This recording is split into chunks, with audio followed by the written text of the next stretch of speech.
ನಮ್ಮನೆ ಅತ್ತೆ ಒಂದು ದಿನ ಕೂತ್ಕೊಂಡು ನೋಡಮ್ಮ ಅಳಿಯ ಬರೋವರೆಗೂ ಕೈಕಟ್ಟಿಕೊಂಡು ಕಾಯೋಕೆ ಆಗಲ್ಲ. ಈ ಪರಿಸ್ಥಿತಿನ ನಾವೇ ನಿಭಾಯಿಸಬೇಕು. ಅದು ನಮ್ಮ ಜವಾಬ್ದಾರಿ ಅಂದ್ರು. ಅಷ್ಟಕ್ಕೂ ಗಂಡ ವಾಪಸ್ ಬರ್ತಾನಾ? ಎಲ್ಲವೂ ಸರಿಯಾಗುತ್ತಾ ಅಂತ ನನ್ನ ಕತೆ ಕೇಳಿದ್ರೆ ನಿಮಗೆ ಅರ್ಥ ಆಗುತ್ತೆ. ನಮಸ್ಕಾರ, ನನ್ನ ಹೆಸರು ಅನ್ವಿತಾ. ನಿಜವಾದ ಹೆಸರಲ್ಲ. ವಯಸ್ಸು 28. ಅಕಸ್ಮಾತ್ ನನ್ನ ಅಸಲಿ ಹೆಸರು, ಊರು ಎಲ್ಲ ಹೇಳಿದ್ರೆ ಎಲ್ಲರಿಗೂ ಗೊತ್ತಾಗಿಬಿಡುತ್ತೆ ಅನ್ನೋ ಭಯ ಅಷ್ಟೇ. ನಂದು ಪಕ್ಕಾ ಅರೇಂಜ್ ಮ್ಯಾರೇಜ್. ಮದುವೆ ಆಗೋವಾಗ ನನ್ನ ಗಂಡ ದುಬೈನಲ್ಲಿ ಕೆಲಸ ಮಾಡ್ತಿದ್ರು. ಮದುವೆ ಮುಗಿಸಿ ಊರಿಗೆ ಬಂದ್ಮೇಲೆ ಅವರು ಒಂದು ಮಾತು ಹೇಳಿದರು, ನಾನು ಇನ್ಮೇಲೆ ಹೊಸ ವೀಸಾದಲ್ಲಿ ಬೇರೆ ಗಲ್ಫ್ ದೇಶಕ್ಕೆ ಹೋಗ್ತಾ ಇದ್ದೀನಿ ಅಂತ.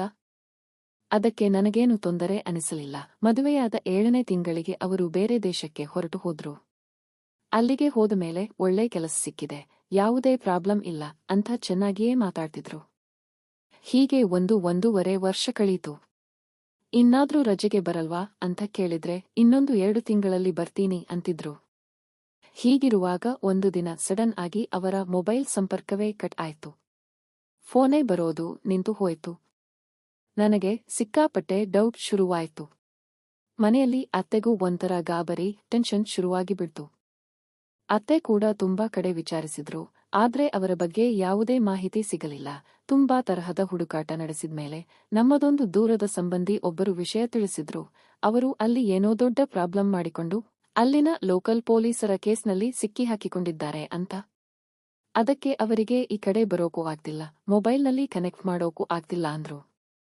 ಪರಿಸ್ಥಿತಿ ಫುಲ್ ಲೀಗಲ್ ಪ್ರಾಬ್ಲಮ್ ಆಗಿದೆ ಅಂತ ನಮಗೆ ಅರ್ಥ ಆಯ್ತು. ನಾನು ಮತ್ತು ಅತ್ತೆ ಒಬ್ಬರ ಮುಖ ಒಬ್ಬರು ನೋಡ್ಕೊಂಡ್ವಿ. ಈಗೇನು ಮಾಡೋದು? ಮನೆಯಲ್ಲಿ ಮಾವ ಇಲ್ಲ, ಅತ್ತೆ ಮತ್ತು ನಾನು ಇಬ್ಬರೇ ಇರೋದು. ಅವರಿಗೆ ಇನ್ನೊಬ್ಬ ಮಗಳಿದ್ದಾಳೆ, ಆದ್ರೆ ಅವಳು ಲವ್ ಮ್ಯಾರೇಜ್ ಮಾಡ್ಕೊಂಡು ಎಲ್ಲಿದ್ದಾಳೋ ಅತ್ತೆಗೆ ಗೊತ್ತಿಲ್ಲ. ಹೊರಗಿನಿಂದ ನೋಡೋಕೆ ಇದು ಹೊಸಕೋಟೆ ಹೈವೇ ಪಕ್ಕದಲ್ಲಿರೋ ಒಂದು ದೊಡ್ಡ 2 ಅಂತಸ್ತಿನ ಮನೆ. ಆದ್ರೆ ಬೇರೆ ಯಾವುದೇ ಇನ್ಕಮ್ ಇರಲಿಲ್ಲ. ಮಗ ಕಳಿಸೋ ದುಡ್ಡಲ್ಲೇ ಅತ್ತೆ ಜೀವನ ನಡೀತಾ ಇತ್ತು. ಆದ್ರೆ ಈಗೇನು ಮಾಡೋದು? ಇನ್ನೊಂದು 5-6 ತಿಂಗಳು ಹೋದ್ರೆ ಬ್ಯಾಂಕ್ ಬ್ಯಾಲೆನ್ಸ್ ಖಾಲಿಯಾಗಿಬಿಡುತ್ತೆ. ನಾನು ಈ ವಿಷಯನ ಮೈಸೂರಿನಲ್ಲಿರೋ ನನ್ನ ಅಮ್ಮನಿಗೆ ಫೋನ್ ಮಾಡಿ ಹೇಳಿದೆ. ಆದ್ರೆ ನನ್ನ ತವರು ಮನೆಯಲ್ಲೂ ಅದೇ ಪರಿಸ್ಥಿತಿ. ದುಡ್ಡು ಕೊಟ್ಟು ಸಹಾಯ ಮಾಡೋರು ಯಾರೂ ಇಲ್ಲ. ನಾನು ಅಲ್ಲಿಗೆ ಹೋದ್ರೆ ಅವರಿಗೆ ಇನ್ನೊಂದು ಹೊರೆಯಾಗ್ತೀನಿ. ನನ್ನ ಲೈಫ್ ಹೀಗಾಯ್ತಲ್ಲ ಅಂತ ಬೇಜಾರಾಯ್ತು. ಆಗ ಅತ್ತೆ ಒಂದು ಐಡಿಯಾ ಕೊಟ್ರು. ನೋಡಮ್ಮ, ನಮಗೆ ರಸ್ತೆ ಪಕ್ಕದಲ್ಲೇ ಈ ದೊಡ್ಡ ಮನೆ ಇದೆ. ಇದೊಂದೇ ನಮಗಿರೋ ಆಸ್ತಿ. ನಾವು ಈ ಮೇಲಿನ ಅಂತಸ್ತನ್ನು ಫಸ್ಟ್ ಫ್ಲೋರ್ ಬಾಡಿಗೆಗೆ ಕೊಟ್ಟು ಬಿಡೋಣ. ಅದರಲ್ಲಿ ಬರೋ ದುಡ್ಡಲ್ಲಿ ಹೇಗೋ ಜೀವನ ಸಾಗಿಸಬಹುದು. ಆಮೇಲೆ ನಾವಿಬ್ಬರೂ ಏನಾದ್ರೂ ಸಣ್ಣ ಕೆಲಸಕ್ಕೆ ಹೋಗೋಣ, ನೀನು ನಿಮ್ಮ ಮನೆಗೆ ಹೋಗ್ಬೇಡ ಅಂದ್ರು. ಆದ್ರೆ ನನಗೆ ಮುಜುಗರ. ಅತ್ತೆ, ನಾನು ಇಲ್ಲಿದ್ರೆ ಜನ ಆಡಿಕೊಳ್ತಾರೆ, ನಾನು ಮೈಸೂರಿಗೆ ಹೋಗ್ತೀನಿ, ಅಪ್ಪ ಅಮ್ಮನ ಹತ್ತಿರ ಮಾತಾಡ್ತೀನಿ ಅಂತ ಹೋಗಿ ವಿಷಯ ಎಲ್ಲ ಹೇಳಿದೆ. ಅವರಿಗೇನು ಅಷ್ಟಾಗಿ ಇಷ್ಟ ಇರಲಿಲ್ಲ, ಆದ್ರೆ ಬಂದು ಇರುವಂದ್ರು. ಅಲ್ಲಿಗೆ ಹೋದ ಮೇಲೆ ಅವರ ಕಮ್ಮಿ ಇನ್ಕಮ್ನಲ್ಲಿ ಅಡ್ಜಸ್ಟ್ ಆಗಿ ಬದುಕಬೇಕಲ್ಲ.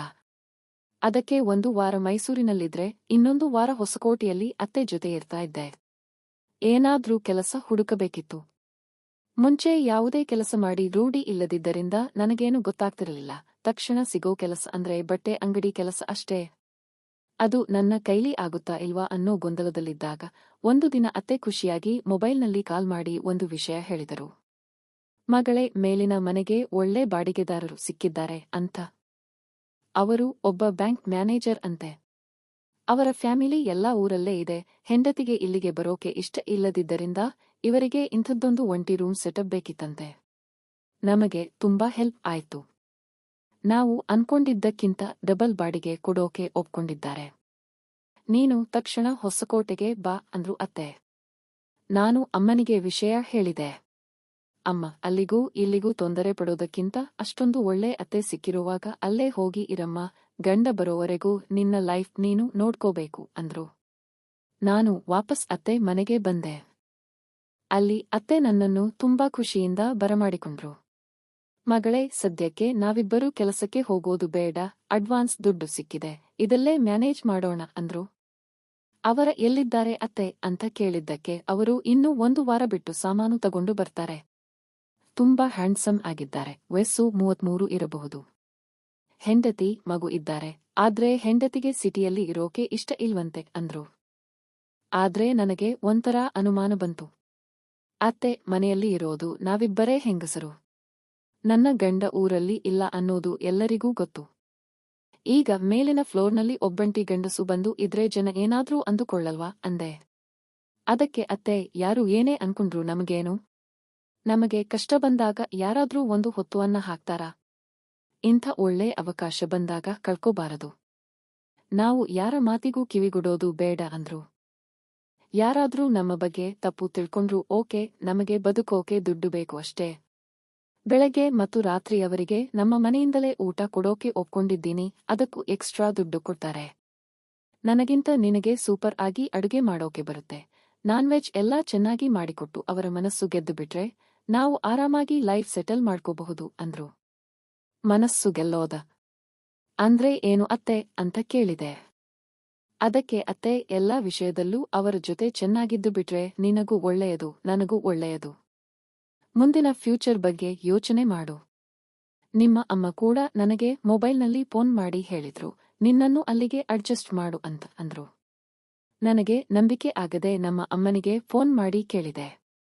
ಅಮ್ಮ ಫೋನ್ನಲ್ಲಿ, ಹೌದಮ್ಮ, ಅತ್ತೆ ಅಷ್ಟೊಂದು ಸಪೋರ್ಟ್ ಮಾಡುವಾಗ ನೀನು ಯಾಕೆ ಯೋಚನೆ ಮಾಡ್ತೀಯಾ? ಗಂಡ ಇಲ್ದೇ ಇರೋವಾಗ ಪರಿಸ್ಥಿತಿನ ನಿಭಾಯಿಸೋದು ನಿನ್ನ ಜವಾಬ್ದಾರಿ.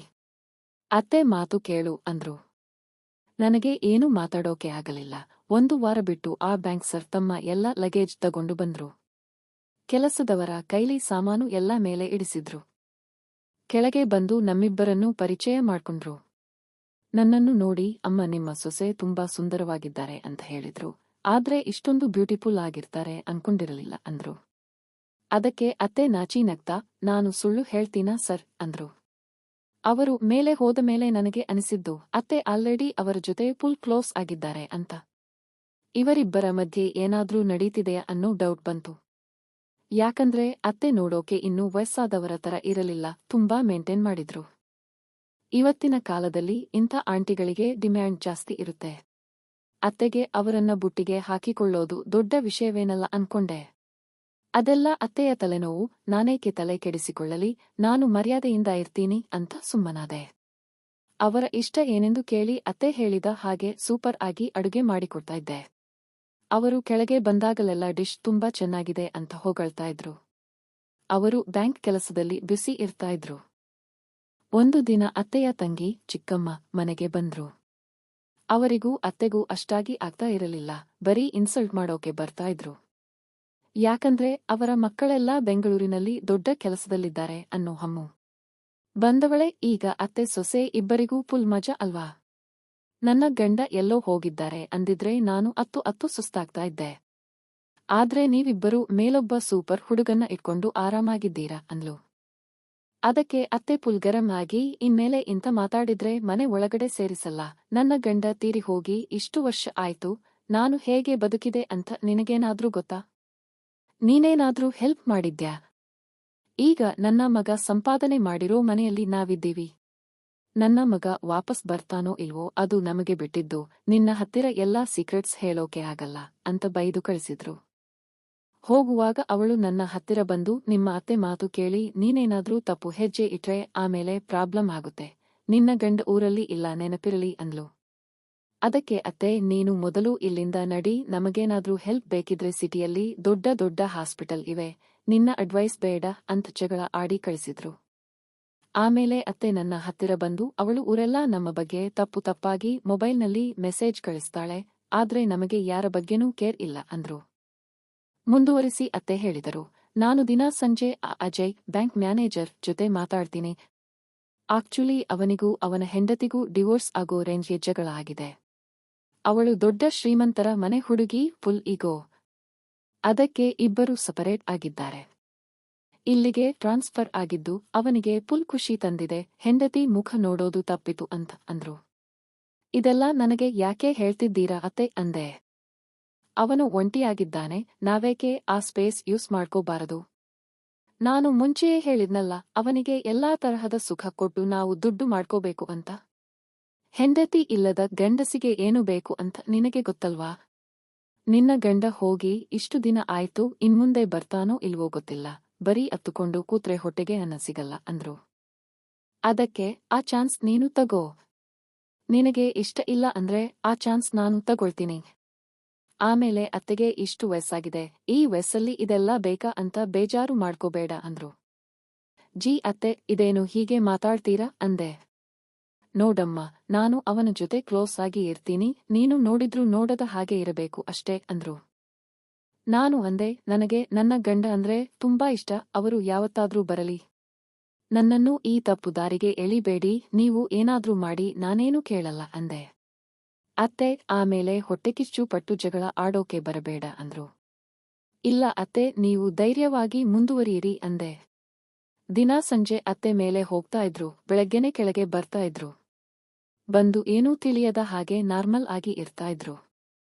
ನನಗೆ ಒಳಗೊಳಗೆ ಕುತೂಹಲ ಇತ್ತು, ಆದ್ರೆ ಅತ್ತೆ ಹತ್ತಿರ ನೇರವಾಗಿ ಕೇಳೋಕೆ ಆಗ್ತಿರಲಿಲ್ಲ. ಒಂದು ದಿನ ಅತ್ತೆ ತಾವಾಗಿಯೇ ವಿಷಯ ತೆಗೆದ್ರು.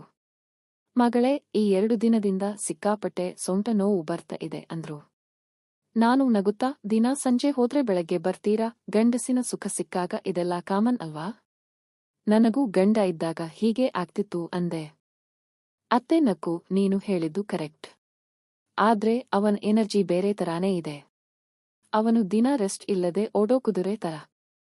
ಅದಕ್ಕೆ ನನಗೆ ಸ್ವಲ್ಪ ರೆಸ್ಟ್ ಬೇಕು. ಈ ಗ್ಯಾಪ್ನಲ್ಲಿ ನೀನು ಒಮ್ಮೆ ಅವನ ರೂಮಿಗೆ ಹೋಗ್ತೀಯಾ? ಹೌದೋ ಅಲ್ವೋ ಅಷ್ಟೇ ಹೇಳು ಅಂದ್ರು. ಅವನ ಹೆಂಡತಿ ಇವನ ಕಾಟ ತಡೆಯೋಕೆ ಆಗದೆ ಓಡಿಹೋಗಿರೋದು. ನನಗಾದ್ರೆ ಮುಂಚಿನಿಂದಲೂ ಇಂಟರೆಸ್ಟ್ ಇತ್ತು, ಈಗ ವಯಸ್ಸಾಗಿದೆ ಅಷ್ಟೇ. ನೀನು ಹೋಗು, ನಮ್ಮ ಲೈಫ್ ಇನ್ನೂ ಸೂಪರ್ ಆಗಿ ಸೆಟಲ್ ಆಗುತ್ತೆ ಅಂದ್ರು. ನನಗೆ ಒಂಥರ ಭಯ ಆಯ್ತು, ಆದ್ರೆ ಅತ್ತೆ ಫೋರ್ಸ್ ಮಾಡಿದ್ರು. ನಿನಗೆ ಆಗುತ್ತಾ ಇಲ್ವಾ? 4 ದಿನ ನೀನು ಹೋದ್ರೆ ನನಗೆ ರೆಸ್ಟ್ ಸಿಗುತ್ತೆ ಅಂದ್ರು. ಕೊನೆಗೆ ನಾನು ಆ ಡೀಲ್ಗೆ ಒಪ್ಕೊಂಡೆ. ಅಂದು ಸಂಜೆ ನಾನು ಮೊದಲ ಬಾರಿ ಮೇಲಿನ ಫ್ಲೋರ್ಗೆ ಹೋದೆ. ಅವರು ನನ್ನನ್ನು ತುಂಬಾ ಪ್ರೀತಿಯಿಂದ ವೆಲ್ಕಮ್ ಮಾಡಿದ್ರು. ನನ್ನ ಲೈಫ್, ನನ್ನ ಕಷ್ಟ ಎಲ್ಲ ಕೇಳಿ ತಿಳ್ಕೊಂಡ್ರು. ನಿನಗೆ ಲೈಫ್ನಲ್ಲಿ ಎಲ್ಲಾ ತರಹದ ಹೆಲ್ಪ್ ಮಾಡ್ತೀನಿ ಅಂದ್ರು. ಅವರು ನೋಡೋಕೆ ತುಂಬಾ ಹ್ಯಾಂಡ್ಸಮ್ ಆಗಿದ್ರು. ಆದ್ರೆ ಅವರು ಬೆಡ್ರೂಮ್ನಲ್ಲಿ ತಮ್ಮ ಅಸಲಿ ಆಟ ಶುರು ಮಾಡಿದಾಗ ನನ್ನ ಕಣ್ಣು ಹೊರಗೆ ಬಂದಂತಾಯ್ತು. ನನ್ನ ಗಂಡನ ಜೊತೆಗಿನ ಲೈಫ್ ತುಂಬಾ ಸಿಂಪಲ್ ಆಗಿತ್ತು, ಆದ್ರೆ ಇವರ ಸ್ಟೈಲ್ ಬೇರೆ ತರಾನೇ ಇತ್ತು. ನನ್ನ ಕೈಲಿ ತಡೆಯೋಕೆ ಆಗ್ತಿರಲಿಲ್ಲ, ಆದ್ರೂ ನಾನು ಅದಕ್ಕೆ ಅಡ್ಜಸ್ಟ್ ಆಗಬೇಕಾಗಿ ಬಂತು. ಆ 4 ದಿನ ಕಳೆಯೋದು ನನಗೆ ತುಂಬಾ ಕಷ್ಟದ ಟಾಸ್ಕ್ ಆಗಿತ್ತು. ಗಂಡಸರನ್ನು ನಾವು ಅಂದುಕೊಂಡಷ್ಟು ಈಸಿಯಾಗಿ ಅಂದಾಜು ಮಾಡೋಕೆ ಆಗಲ್ಲ ಅಂತ ಅವತ್ತೇ ಗೊತ್ತಾಗಿದ್ದು. ಆ 4 ದಿನಗಳ ನಂತರ ಅತ್ತೆ ವಾಪಸ್ ಅವರ ಜವಾಬ್ದಾರಿ ತಗೊಂಡ್ರು. ಮುಂದಿನ ತಿಂಗಳು ಮತ್ತೆ ನನ್ನ ಸರದಿ ಬಂತು. ಅಷ್ಟರೊಳಗೆ ನನ್ನ ಮನಸ್ಸು ಮತ್ತು ಬಾಡಿ ಅದಕ್ಕೆ ಫುಲ್ ಪ್ರಿಪೇರ್ ಆಗಿಬಿಟ್ಟಿತ್ತು. ಈಗ ನಾವಿಬ್ಬರು ಹೆಂಗಸರು ತುಂಬಾ ಖುಷಿಯಾಗಿದ್ದೀವಿ. ನನ್ನ ಗಂಡ ವಾಪಸ್ ಬಂದರೂ ಬರದಿದ್ದರೂ ಲೈಫ್ ಸೆಟಲ್ ಆಗೋ ಹಾಗೆ ಅವರು ನನಗೆ ಒಂದು ಆಫೀಸ್ ಕೆಲಸ ಕೂಡ ಕೊಡಿಸ್ತೀನಿ ಎಂದಿದ್ದಾರೆ. ಅತ್ತೆಗೂ ದುಡ್ಡು ಕೊಟ್ಟಿದ್ದಾರೆ. ಹೊಸಕೋಟೆಯಲ್ಲಿ ನಮ್ಮದೊಂದು ಡಿಫರೆಂಟ್ ಲೈಫ್ ನಡೀತಿದೆ. ಆದ್ರೆ ಈಗ ನನಗಿರೋ ಪ್ರಾಬ್ಲಮ್ ಬೇರೆ. ಈ ಬ್ಯಾಂಕ್ ಮ್ಯಾನೇಜರ್ನ ವಿಪರೀತ ಅಸಾಧಾರಣ ಹವ್ಯಾಸಗಳಿಂದ ನನ್ನ ದೇಹದಲ್ಲಿ ತುಂಬಾ ಬದಲಾವಣೆಗಳಾಗಿವೆ. ನನ್ನ ಗಂಡ ವಾಪಸ್ ಬಂದ್ರೆ ಅಥವಾ ಬೇರೆ ಯಾರೇ ಬಂದ್ರೂ ನನ್ನಲ್ಲಿ ಆಗಿರೋ ಈ ಬದಲಾವಣೆ ಮತ್ತು ವಿಕಾಸ ನೋಡಿ ಶಾಕ್ ಆಗ್ತಾರೆ. ಅತ್ತೆ ಸಮಾಧಾನ ಮಾಡ್ತಾರೆ, ಅವನು ಪಡಕುತಿರೆ ಇದ್ದ ಹಾಗೆ, ಆ ಬದಲಾವಣೆ ನಾರ್ಮಲ್ ಅಂತ. ಆದ್ರೆ ನನಗೆ ಭಯ ಆಗ್ತಿದೆ. ಇವರು ಇನ್ನು 2 ವರ್ಷದಲ್ಲಿ ಇಲ್ಲಿಂದ ಟ್ರಾನ್ಸ್ಫರ್ ಆಗಿ ಹೋಗ್ತಾರೆ. ಆಮೇಲೆ ನಮ್ಮ ಲೈಫ್ ಮುಂದುವರಿಯಬೇಕಲ್ಲ. ಆ ಸಮಯದಲ್ಲಿ ಬೇರೆ ಯಾರಾದ್ರೂ ನನ್ನ ದೇಹದ ಈ ಬದಲಾವಣೆ ನೋಡಿದ್ರೆ ಏನು ಅನ್ಕೊಳ್ತಾರೆ? ಈ ಲೂಸ್ ಆಗಿರೋ ಪ್ರೈವೇಟ್ ಪಾರ್ಟ್ಸ್ ಅನ್ನು ಹತ್ತಿರದ ಲೇಡೀಸ್ ಹಾಸ್ಪಿಟಲ್ನಲ್ಲಿ ಸರ್ಜರಿ ಮೂಲಕ ಮತ್ತೆ ಮೊದಲಿನ ತರ ಟೈಟ್ ಮಾಡಬಹುದು ಅಂತ ಮೊಬೈಲ್ನಲ್ಲಿ ಓದಿದ್ದೆ. ಕರ್ನಾಟಕದ ಯಾವ ಹಾಸ್ಪಿಟಲ್ನಲ್ಲಿ ಈ ಫೆಸಿಲಿಟಿ ಚೆನ್ನಾಗಿದೆ ಅಂತ ಗೈನಕಾಲಜಿಸ್ಟ್ ಹತ್ತಿರ ಕೇಳಬೇಕು. ನೀವು ಇಂಥ ಕ್ಲಿನಿಕ್ ಅಥವಾ ಡಾಕ್ಟರ್ ವಿವರಗಳನ್ನು ನನಗೆ ಪರ್ಸನಲ್ ಆಗಿ ಇಮೇಲ್ ಮುಖಾಂತರ ತಿಳಿಸಿದ್ರೆ ತುಂಬಾ ಹೆಲ್ಪ್ ಆಗುತ್ತೆ. ಪ್ಲೀಸ್ ಹೆಲ್ಪ್ ಮಾಡಿ.